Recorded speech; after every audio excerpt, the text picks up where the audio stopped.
Hi ನಮಸ್ಕಾರ ಎಲ್ಲರಿಗೂ. ಇವತ್ತು ಫಿಶ್ ಸಾಂಬಾರನ್ನ ತುಂಬ ಸೂಪರಾಗಿ ಯಾವ ರೀತಿ ಮಾಡೋದು ಅಂತ ಹೇಳ್ಕೊಡ್ತೀನಿ.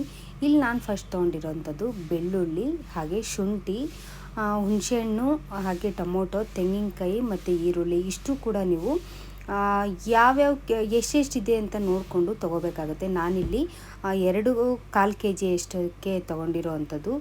ಶುಂಠಿ ಸ್ವಲ್ಪ ಜಾಸ್ತಿನೇ ತೊಗೊಂಡಿದ್ದೀನಿ, ಬೆಳ್ಳುಳ್ಳಿ ನೋಡ್ತಾ ಇರ್ಬೋದು ಅಷ್ಟನ್ನೆಲ್ಲ ನುಣ್ಣಗೆ ನೀವು ರುಬ್ಕೋಬೇಕಾಗುತ್ತೆ. ಇಲ್ಲಿ ತೊಗೊಂಡಿರೋ ಅಂಥದ್ದು ಇದು ಫಿಶ್ ಹೆಸರು ಗೊತ್ತಿಲ್ಲ ನನಗೆ, ಇದು kg 590 ಅಂತ ಹೇಳಿದ್ರು. ಇದು ಸೀ ಫಿಶ್ ಆದ್ದರಿಂದ ತುಂಬ ಚೆನ್ನಾಗಿರುತ್ತೆ. ಹಾಗೆ ಇಲ್ಲಿ ಫಸ್ಟು ನಾನು ಒಂದು ದೊಡ್ಡ ತಪ್ಪಲೆನ ಇಟ್ಕೊಂಡಿದ್ದೀನಿ. 2.25 kgಗೆ ಆಗುವಂಥದ್ದನ್ನ ನೀವು ಪದೇ ಪದೇ ಕೈ ಆಡಿಸೋದ್ರಿಂದ ಸ್ವಲ್ಪ ದೊಡ್ಡದಾಗಿರೋ ತಪ್ಪಲೆನೇ ತೊಗೋಬೇಕಾಗುತ್ತೆ.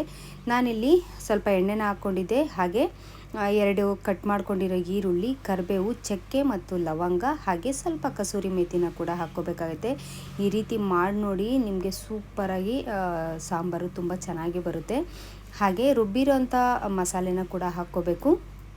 ನಾನಿಲ್ಲಿ ಎಷ್ಟು ಬೇಕೋ ಅಷ್ಟು ನೀರನ್ನ, ಸ್ವಲ್ಪ ಗ್ರೇವಿ ತಿಕ್ಕಾಗೇ ಇರಬೇಕು. ಇಲ್ಲಿ ತೊಗೊಂಡಿರೋವಂಥದ್ದು ನೀವು ಹುಳಿ ಸಾರಿಗೆ ಏನೆಲ್ಲ ಬಳಸಿರೋ ಪೌಡರ್ನ ಅದನ್ನು ಮಾತ್ರನೇ ನಾನು ಇದಕ್ಕೆ ಹಾಕ್ತಾ ಇರೋವಂಥದ್ದು.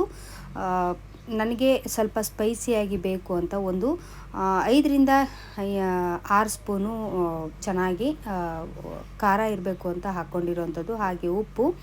ಕುದಿಯೋವಾಗ ನಾವು ಫಿಶ್ನ ಹಾಕ್ಕೋಬೇಕು. ಹಾಗೆ ಸಿಮ್ಮಲ್ಲಿ ಕೂಡ ಇಕ್ಕೋಬೇಕು. ಚೆನ್ನಾಗಿ ಗ್ರೇವಿ ಚೆನ್ನಾಗಿ ಕುದಿಬೇಕಾಗುತ್ತೆ. ಆವಾಗೇ ನಾವು ಇದನ್ನು ಹಾಕ್ಕೋಬೇಕು. ಮಸಾಲೆ ಚೆನ್ನಾಗಿ ಇದಾಗಬೇಕು. ಆವಾಗ ನಾವು ಸಿಮ್ಮಲ್ಲಿ ಇಟ್ಕೊಂಡು ಫಿಶ್ನ ಹಾಕ್ಕೊಂಡಾಗ ತುಂಬ ಸೂಪರಾಗಿರೋ ಗ್ರೇವಿ ನಮಗೆ ರೆಡಿ ಆಗುತ್ತೆ.